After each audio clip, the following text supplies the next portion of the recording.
పక్కకు పెడుతున్నాం, కానీ ఆచారాలను పక్కకు పెట్టట్లేదు. దేవుని సన్నిధిని పక్కకు పెడుతున్నాం, కానీ మన ఆలోచనలు పక్కకు పెట్టట్లేదు.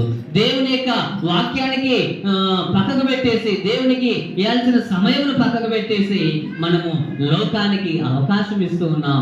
ఆదివారం జరుగుతున్న ఆరాధనలో మీరందరూ ఉండాలని దేవుని యొక్క వాక్యం చెప్తే, మనందరము ఆదివారము ఆరాధనను, ఆయన పరిశుద్ధ దినాన్ని నీ అవసరతల కొరకు, పార్టీ కొరకు, పండుగల కొరకు, రకరకాల కార్యక్రమాల కొరకు నువ్వు వినియోగించుకొని వాటి కొరకు వెళ్ళిపోతూ ఉన్నావు. ఈరోజు నువ్వు దేవుని బిడ్డగా చెప్పుకోవడానికి ఏ మాత్రము అర్హత లేదు. ఈరోజు నిజంగా నువ్వు దేవుని బిడ్డనంటే, నువ్వు నిజమైన విశ్వాసివి అంటే నువ్వేం చేయాలి?